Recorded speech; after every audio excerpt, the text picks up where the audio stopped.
Chicken liver fry ఎలా తయారు చేయాలో చూద్దాం. ఈ వీడియో మీకు నచ్చినట్లయితే ఒక లైక్ చేయండి. అలాగే మీ ఒపీనియన్‌ని కామెంట్ సెక్షన్‌లో తెలియజేయండి. స్టవ్ మీద పాన్ పెట్టుకొని 2 టేబుల్ స్పూన్ నూనె పోసుకోవాలి.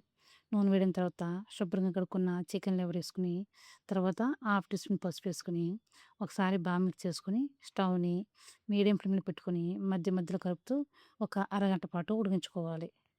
చికెన్ లెమన్‌ని ఇలా స్టవ్‌ని మీడియం ఫ్లేమ్‌లో పెట్టుకొని ఉడికించుకోవాలి.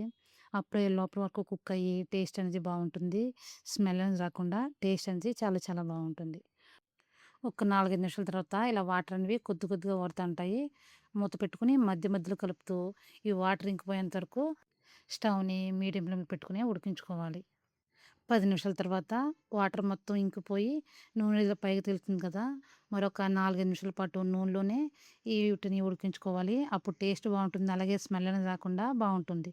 తర్వాత పావు టీ స్పూన్ అల్లం పేస్ట్ ఏసుకొని, స్టవ్‌ని ఇప్పుడు సిమ్‌లో పెట్టుకొని, ఒకసారి బాగా మిక్స్ చేసుకొని, మూత పెట్టుకొని 2 నిమిషాల పాటు ఉడికించుకోవాలి. 2 నిమిషాల తర్వాత 1 టేబుల్ స్పూన్ కారం, హాఫ్ టీ స్పూన్ సాల్టు, ఉప్పు, కారం పీసులకి పట్టేట్లు బాగా కలుపుకోవాలి. ఇప్పుడు స్టవ్ అనేది సిమ్‌లోనే పెట్టుకోవాలి. తర్వాత half teaspoon garam masala, పావు టీ స్పూన్ ధనియాల పొడి, పావు టీ స్పూన్ చికెన్ మసాలా ఏసుకొని మరొకసారి బాగా మిక్స్ చేసుకోవాలి. మీకు గనక ఉప్పు, కారం తక్కువైనట్లయితే గనక మరి కొద్దిగా యాడ్ చేసుకోవచ్చు.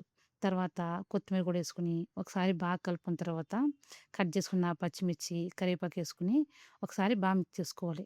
ఇలా లాస్ట్‌లో పచ్చిమిర్చి, కరివేపాకు ఏసుకోవడం వల్ల టేస్ట్ అనేది చాలా చాలా బావుంటుంది.